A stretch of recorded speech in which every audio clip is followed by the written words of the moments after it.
All right, so today we are going to continue our investigation of Christmas, and we're going to try to look at some of the details that are there about the promise to come and what that looks like.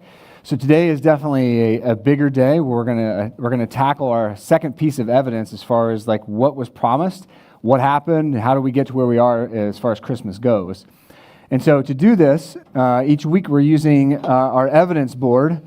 This is our Christmas evidence board. Technically, I think they call these murder boards, but we thought that'd be awkward for Christmas, so we're going with our Christmas evidence board, all right? And Tim and he started out this sermon series last week for me, and he did all this stuff over here. And he said, we're not investigators in real life, but we have watched TV, so we're going to do our best job to try to make this make sense as far as basically the four pieces of evidence, we'll say, to really try to hone in on this each Sunday. So the promise made here is looking back. So if you don't know the New Testament well, Galatians is the Apostle Paul looking back, and he's talking about the things that Jesus Christ had done, and there's other issues there as well, but he's after Jesus. So in this verse, he's saying, when the right time came, this is Christmas, right? When the right time came, God sent his son, born of a woman, subject to the law. So what Paul is claiming in verse 4, this is a real event. This actually happened, right? We don't have real hope in a real Jesus if he's not real. We don't really have salvation, and we can't be saved by grace if Jesus actually didn't, verse 4, actually didn't come. Now, why did he come, though? This is why this is such a powerful verse. He came, born of a woman subject to the law, so that we could be freed as slaves to the law, right? Because we're subject to God's moral law. We're not perfect, right? There's a moral right and wrong. There are moral absolutes. And so God's going to say, I'm going to hold you accountable to those. This is my expectation for you. Every one of us at some point has rejected God. We're all in the same boat there. Thankfully, verse 5. He came, he subjected himself to the law so he could set us free from the law, so that, the point being, so that he could adopt us as his very own children.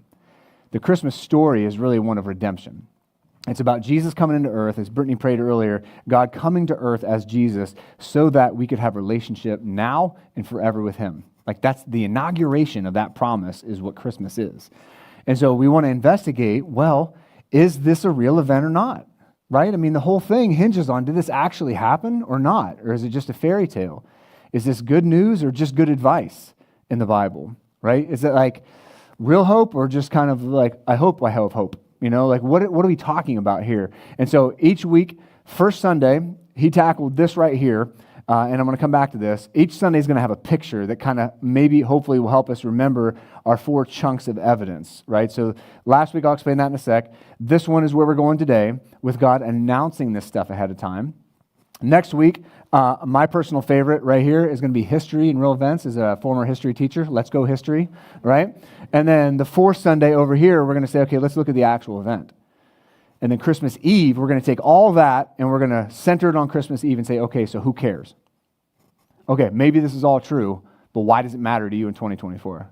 I care. All right. That's hopefully where we're going. You know what I'm saying? Hopefully you'll see why this matters by the time we get to the end of this, as we work all this way around to this event here that's being talked about. He came so that we could be set free, right? It's reality. So that's kind of where we are in this series. Now, here's some points that Tim made last Sunday, just in case you weren't here, to kind of catch us up to where we are, some of his evidence. So one thing that he says, the Christmas story is the dividing line in human and in biblical history. If you're not aware, we mark our years by Jesus, right? You have everything BC, and then you have everything AD. That's Anno Domini, Latin for year of our Lord. So everything on a pretty much global scale is reckoned off of this life Jesus Christ lived. That's saying something. I mean, that's intense. And so let's figure out, okay, well, what's going on with that? So that was something he made. It's a big story.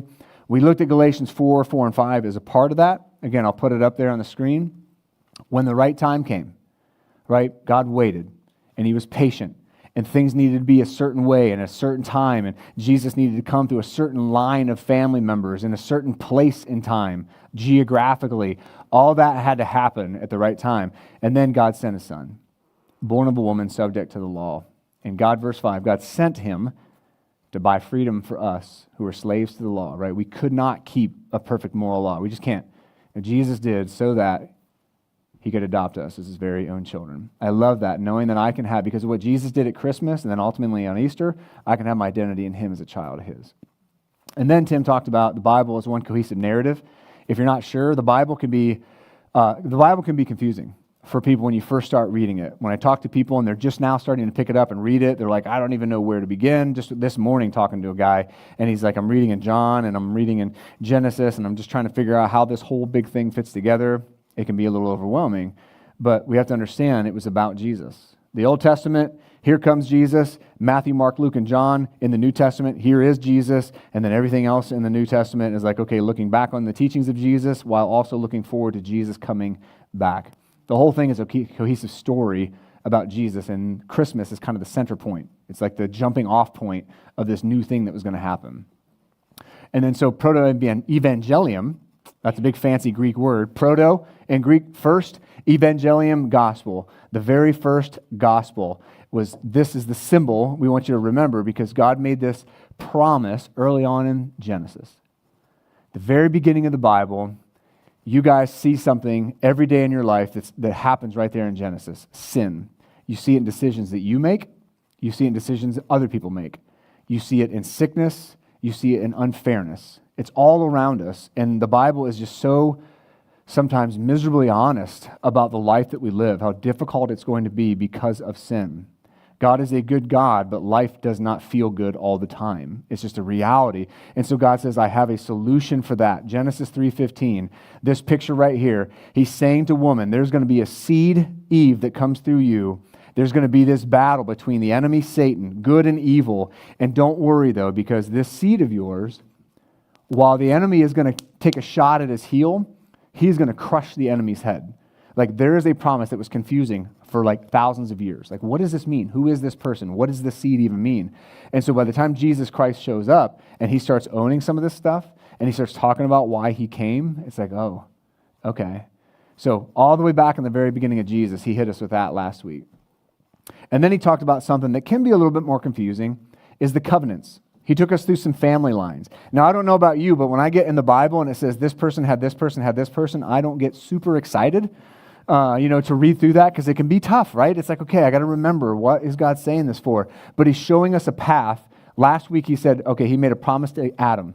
He made a promise to Noah. He made a promise to Abraham. He made a promise to David. They were all pointing to Jesus. They were all kind of keeping this promise going. This is who Jesus is, and this is what he's about, and I'm going to keep the story going until Jesus shows up.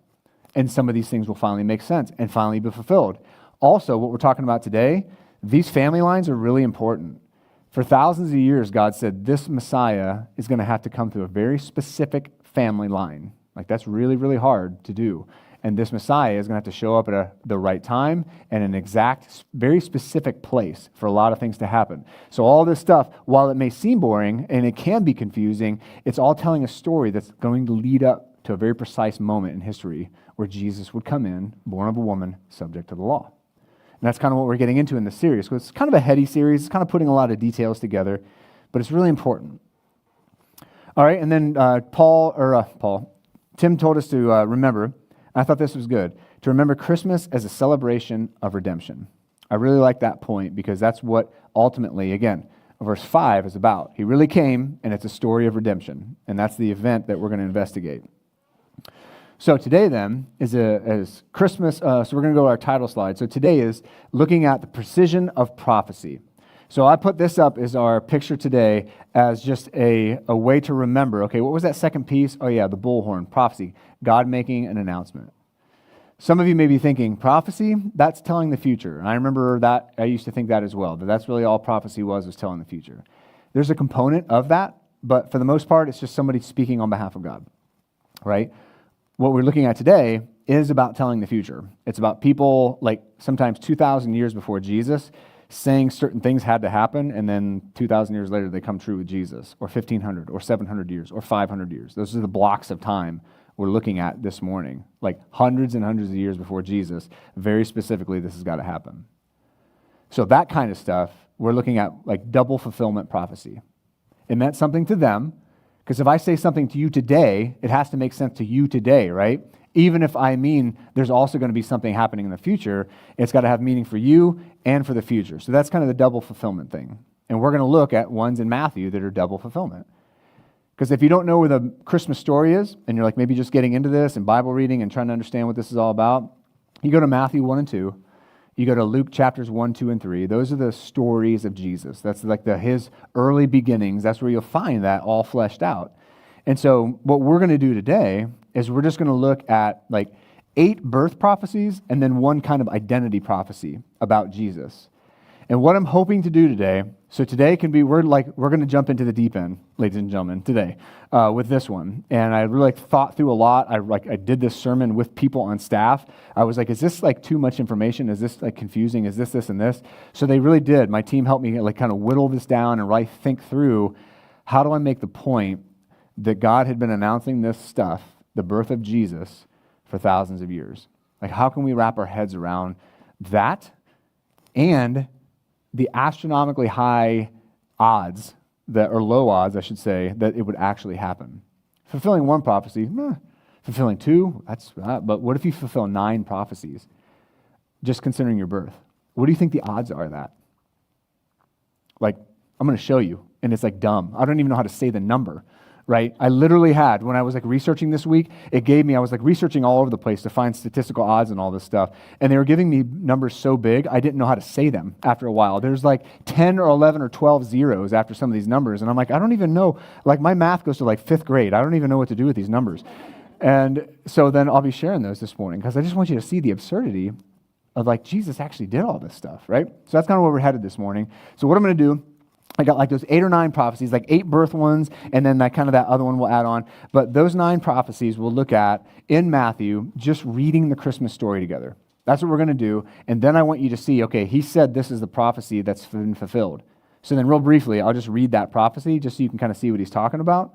And then after each one, we're going to put them all up here and kind of the statistical, like rolling statistical odds so you can see. Doing one is like I said, wow. But when you start to fulfill multiple prophecies, it gets ridiculous. So we're going to kind of see that this morning as well. But I just want you to understand, God had a plan. And as improbable as it is, God knew what he was doing, and he aligned a lot of things to happen so that the Savior would be here and Savior would come, right? Okay, so now that we got all that under our belt, let's look at Matthew chapter 1, verses 1 through 3. I'm not actually going to read these ones. And then Genesis chapter 3, 23 through 33. So in these early chapters of Matthew and Luke, so you have Matthew, Mark, Luke, and John, all tell the story of Jesus' life. So in these 2 Gospels, you're going to see something borne out, and it doesn't say it specifically, but you're going to see something borne out from Genesis 49, 2,000 years before Jesus. So this one, like our clue, I'm going to have like a word associated with all these things. This first one is genealogy. Okay?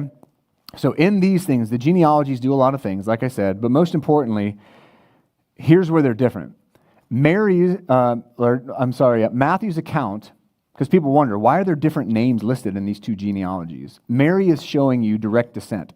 She's saying this dude is legitimately by blood through Mary. He's related. So that promise has to be fulfilled.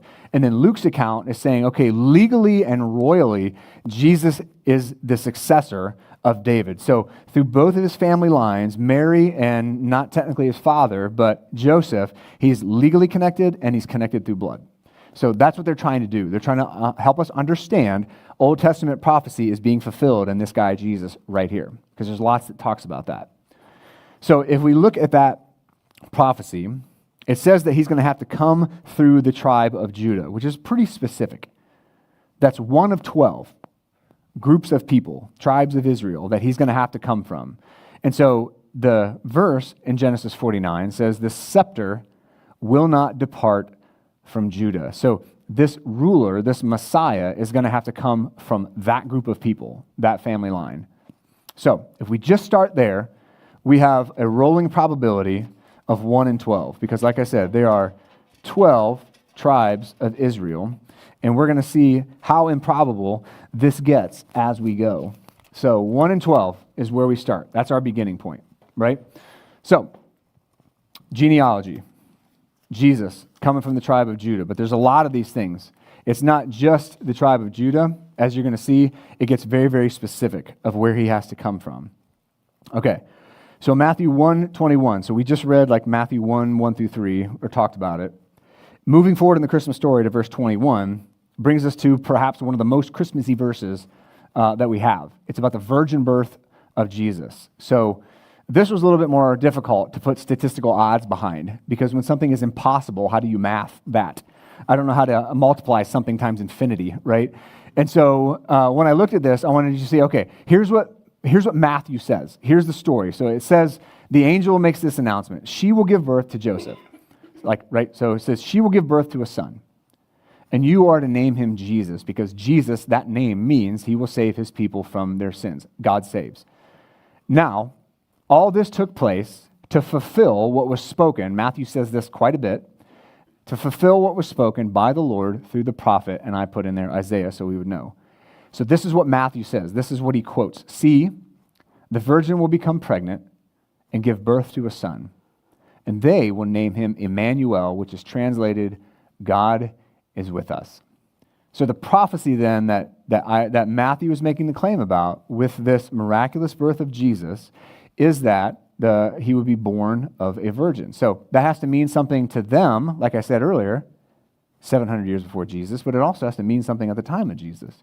So context for this verse to Isaiah, there's a bad king.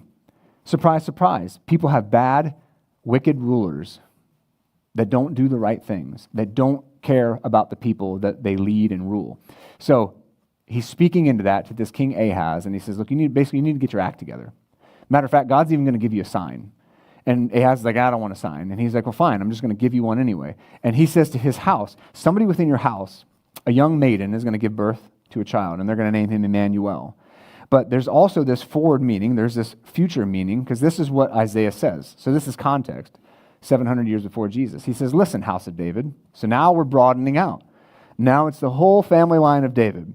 Jesus not only has to come from Judah, he has to specifically be in this royal line of this guy, David. So way back in the history of the Old Testament, 700 years before Jesus, so Isaiah's back in here somewhere, he's saying, house of David, listen, is it not enough for you to try the patience of men? Will you also try the patience of my God? He said, the Lord will give you, and in Hebrew that you is a plural because he's talking to everybody that's in this line, I'll give you a sign. The virgin will conceive, have a son, and name him Emmanuel, because that's who Messiah will be, God with us, God in human form, right? It's crazy, these miracles. But he's saying all this specific stuff is going to have to happen. So the virgin birth also, I didn't even think about this till this week. This is actually interesting. In Genesis 3:15, God says to Eve, he says, look, it's going to be through your seed that this right here is going to happen, that this mysterious character is going to crush the enemy, Satan. And it's odd that he doesn't say through your seed, Adam, because that's how people talk back then and even kind of today. Through your seed, Adam. It's not going to be through yours, Adam. It's actually going to be just through the woman, almost hinting at a virgin birth that would come however long later. We don't know how old Adam and Eve are, but however long later, he's saying this is going to happen. Like he's almost hinting at the very beginning of the Bible, the solution is going to come through a woman and not be connected to a man, as Joseph is not connected to Jesus by birth. And so the prophecy then will be to fulfill that, to bring that to completion at just the right time. All this stuff in the past would have to happen and come through this particular line.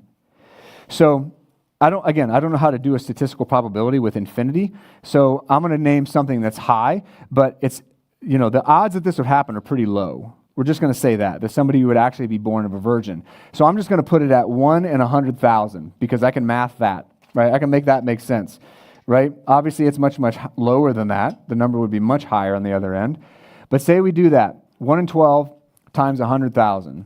That now, if Jesus just fulfilled 2 prophecies, just 2, that means the odds would be only 1 in 1.2 million that Jesus could fulfill those 2 very specific prophecies about just family line. We're not even into some of the other stuff yet. So that's where we are. And that is, again, that is your genealogy and that's your virgin birth. But Matthew goes on. In just 2 chapters, he just keeps connecting all these things to things that have been spoken of.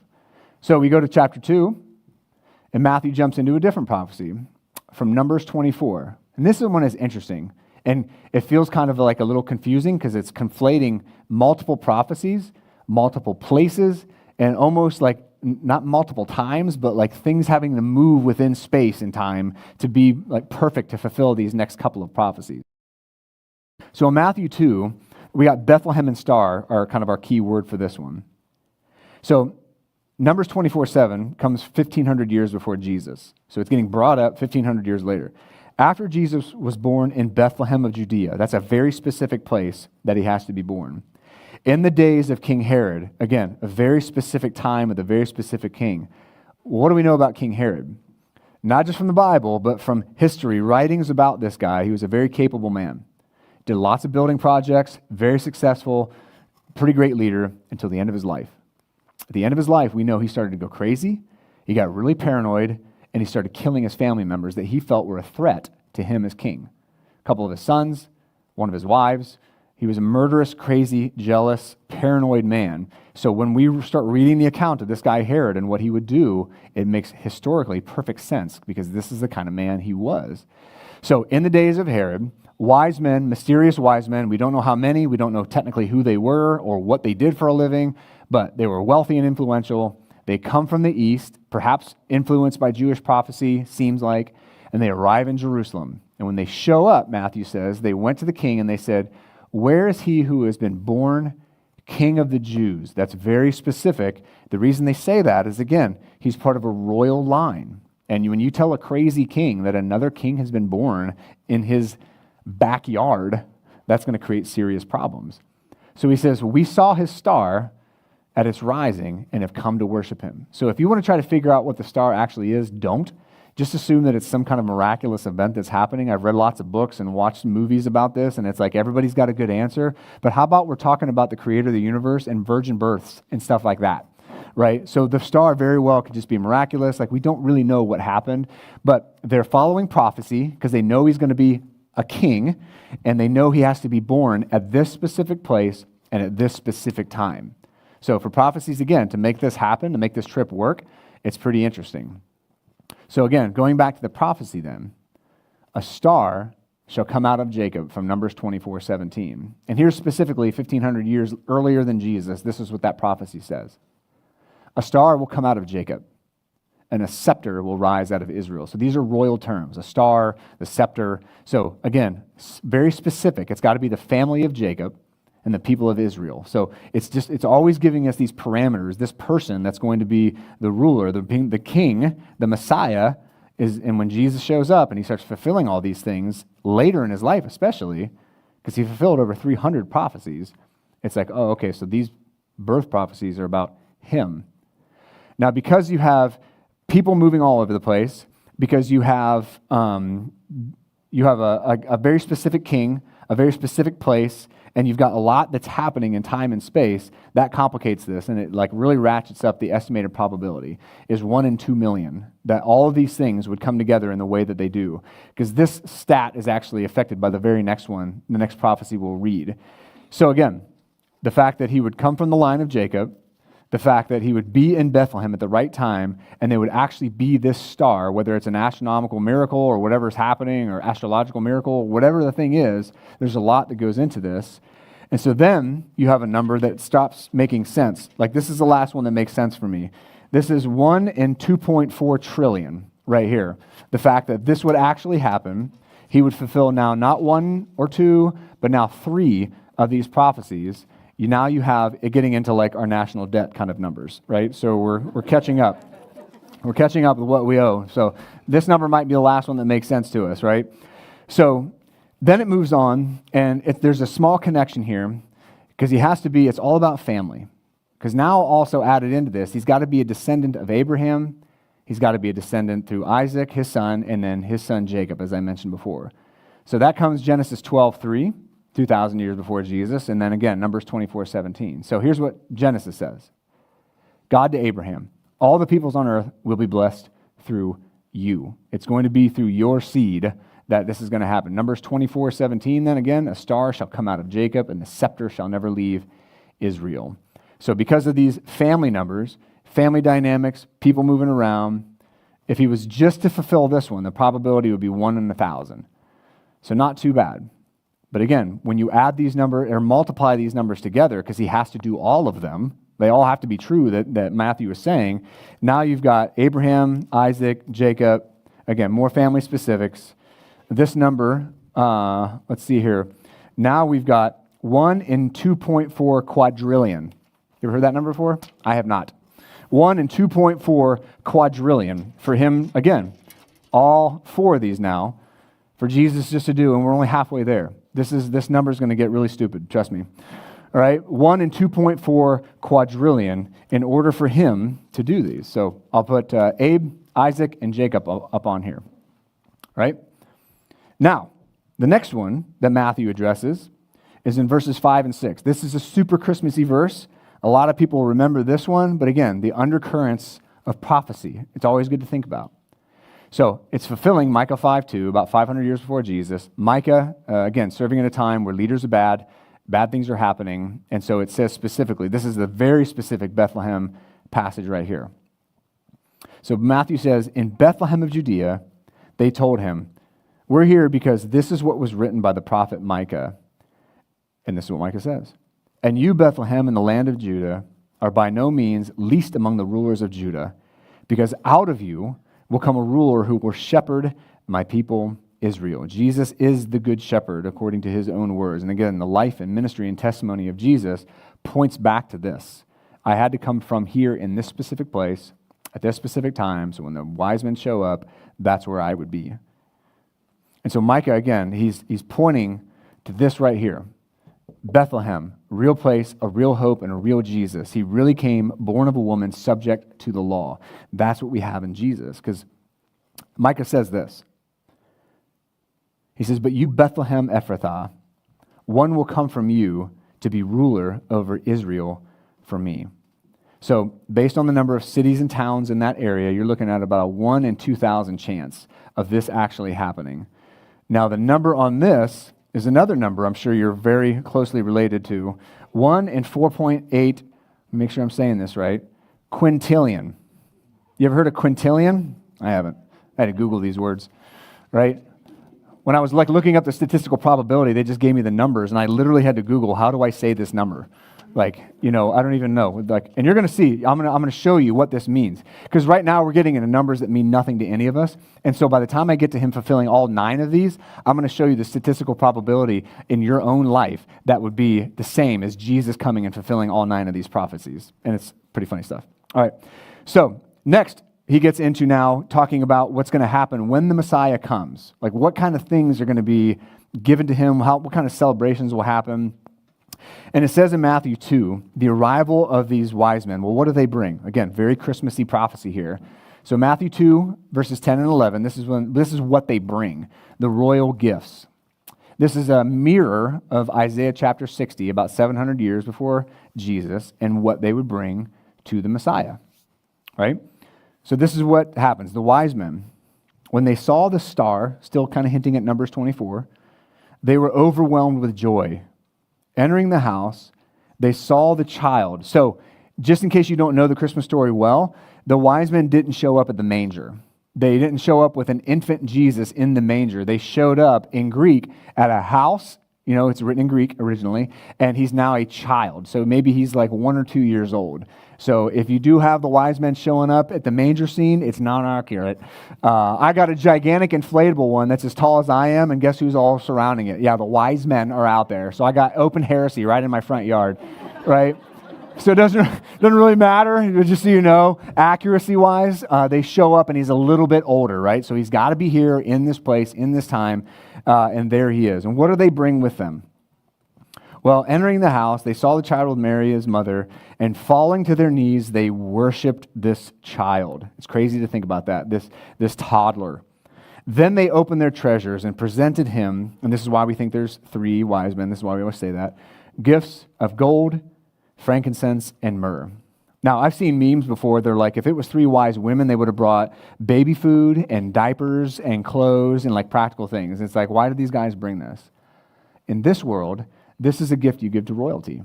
Like you can study, when you study the history of that time and that place, when dignitaries brought gifts to royalty, this is what they brought. So it was a gift for a king, literally for a king. And so that's why they show up. And we have no idea how many wise men there were or how many wise folks there were. There could have been thousands of these people that showed up. We have no idea. But these were the gifts that they presented to a king because they knew Old Testament prophecy. They knew where he would be. Then there's the mystery of the star. All these things aligning at a perfect time to guide them to this specific little place in the middle of backwater nowhere. It's like they went to Brookfield, Massachusetts, right? Or Lee, Massachusetts, right? Or someplace, it's like, well, where is that? It's like that kind of an idea that they would bring all this to bear in this moment in history. So the fact that they would show up, these people from out of nowhere, this is where it says in Isaiah 60. This is the cool thing. It says, caravans of camels will cover your land, and they will carry gold and frankincense, and they will proclaim the praises of the Lord. When the Messiah shows up, these kind of kingly gifts, 700 years before Jesus, these kind of kingly gifts are going to be given to this Messiah. So because of the time and the space, where they had to come from and all this stuff, the odds of this happening, them finding him and it being lined up, about 1 in 1,000, we'll call it. We'll be conservative with these numbers, right? About 1 in 1,000. So what does that mean? 1 in 1,000. So our rolling statistic now that the royal gifts are going to show up at the right time in the right place, we're now at a rolling odds of him fulfilling all of these at 1 in 4.8 sextillion. You ever heard that number? I got no idea. I got no idea what I'm saying anymore, right? These aren't real words that I'm using any longer. So 1 in, what did I say? 4.8 sextillion. So think about that, right? You got royal gifts now. You got 1, 2, 3, 4, 5, 6. He's rolling into now that he is fulfilling. Now, bad things are on the horizon, though. Again, when you show up and say there's been a king born to a king who's a psycho and who is getting into a very paranoid and murderous stage of his own life, that, like I said, is going to cause problems. So here's the problem that causes. In Matthew chapter 2, I'm going to read two sides of this event. The massacre is in the middle, 16 through 18, but I'm going to read the kind of the comings and goings of Jesus around this event first, and then I'll come back to the massacre. So in Matthew chapter 2, Matthew says, this has been fulfilled by Hosea. So after they were gone, the wise men, angel of the Lord comes again to Joseph in a dream, and he says, get up, take the child and his mother, and flee to Egypt. If you don't know your Old Testament that well, Egypt is a very important part of the Jewish story. Even today, they still identify with that. They were in slavery for 400 years, and they were released, and then they got to go, right, with Moses into the promised land, all that. It's a very big theme. But it's also a very big theme for Jesus. He's going to identify with his people and say, look, I'm also going to be setting the captives free. That's why I came. I really came so that I could free them. So he's identifying, even in his childhood, with the nation of Israel, with this idea of being set free. So he's going to go for the child to kill him. This matches up pretty well with the historical Herod that we know. Verse 14. So he got up, Joseph did, takes the child and his mother during the night. I think about this like frantic escape. Like you have this small child, right? He's not very old, and now you're going to have to escape to Egypt. Hopefully find a Jewish community there. He stayed there until Herod's death, so that what was spoken by the Lord through the prophet might be fulfilled. And this is Hosea chapter 11. Out of Egypt I called my son. He had to do this because this was an identification with the entire nation of Israel and their story. So this is like almost a sidebar, but something that he had to say, I identify with you and your slavery, right? I identify with the story of our people. And then after Herod died, an angel of the Lord appeared in a dream to Joseph in Egypt, saying, get up, take the child and his mother, and go back to the land of Israel, because those who intended to kill the child are dead. So the prophecy, as he said, fulfilled Hosea chapter 11, verse 1. He's called out of Egypt. And all that says, it was already been quoted directly, but it says, out of Egypt I called my son. So pretty like almost good odds, because it's a small amount of people that would have went over and the children that were born at that time. And so we're going to put this one at a probability of 1 in 100. So now we got 6. So the seventh one here, 1 in 100, is going to change this number to 1 in 480 sextillion. So that's where we are now. So for Jesus to fulfill now 7 of these prophecies, you got 1 in 480 sextillion. So that's now a call to Egypt, that this is something that Jesus would have to identify. The Messiah would somehow have to identify with his calling out of Egypt. And so that's where he went. The next one, and the final one, is this massacre. So going back into the middle of that story that we just read, it says, Then Herod, when he realized that he had been outwitted by the wise men, flew into a rage. He gave orders to massacre all the boys in and around Bethlehem who were 2 years old and under. So this probably would have been a pretty small number. It's why we think that he was maybe 2 years old or a little bit younger. That's what Herod thought. In keeping with the time he had learned from the wise men. So then what was spoken through Jeremiah the prophet was fulfilled. A voice was heard in Ramah, weeping in great mourning, Rachel weeping for her children, and she refused to be consoled because there are no more. This one is kind of a tricky one. Like, this one's a little tougher to understand. Well, who is Rachel, and what is this place Ramah, and why are they so sad? So a quick note, Ramah was a city that witnessed the destruction of the entire nation of Israel. It split at one point, Israel in the north, Judah in the south. Ramah is this little town in the middle that watched both of them get wiped out, destroyed, murder, misery, death, children, like people eating their kids, like misery beyond belief. And it sat right there in the middle and witnessed both of them do that a couple hundred years or so apart. Ramah. Rachel she was the beginning, if you remember in Genesis, Rachel's like way back here, and she's got 2 sons. One is going to be identified with the northern nation of Israel and the split southern nation of Judah. 2 of her boys are going to be associated with that. So why is Rachel in mourning? Well, because the tribes, the nations, the people, Jewish people have been destroyed. So in an analogous way, she's mourning because of that. Ramah, and here's what's interesting, and I know this kind of gets confusing, but I thought this was really interesting this week. By the time of Jesus Christ, when he shows up, Ramah has become a town not far from Bethlehem. Rachel's tomb is reported to be in Ramah. So just outside where this massacre happens, that's where Rachel's tomb is thought to have been at that time. So even though Ramah wasn't technically there before Jesus, by the time it is, there's been a relocation of that name, and now there's significance for the death of these children and the persecution of the Messiah. So he's saying, this was prophesied ahead of time, that we once again would be going through this kind of mourning, that our children in this very specific place and this very specific time, what he says in verse 31 is, a voice was heard in Ramah, weeping because they are no more. So again, because of the small number of kids that were there and the really specific population, we're looking at about 1 in 100, the odds of that happening. So that right there gives us a number of 1. The odds of doing all these now, our crazy number is 1 in 4.8, let me get this right, septillion. You ever heard that name? Septillion? Again, I don't even know what I'm saying anymore. So 1 in 48 septillion is where we are right now for him to do these prophecies, to be very specifically the guy that is going to be talked about. Now, the last one, not associated to the death story there, the last one in Matthew chapter 2 fulfills 2 different kinds of prophecies about Jesus. And here's what I mean by that he's going to be a Nazarene. So then he went and settled. So Joseph takes him out of Egypt, and he settles in a town called Nazareth. So he's not in Bethlehem anymore. He's north of Nazareth to fulfill what was spoken through the prophets. He's not specific with this one, which is interesting. And he said he would be called a Nazarene. It never says anywhere in the Old Testament specifically that he would be called a Nazarene. So it creates kind of a problem. Is he just lying and making stuff up? Or what's he talking about? Well, it's things that don't make sense to us. It's kind of like wordplay. To be called a Nazarene. So go to the next slide. So the wordplay here is nezer, or nedzer, means branch. That again takes us back to King David. That the prophecy in Isaiah 11 is that his dad was Jesse.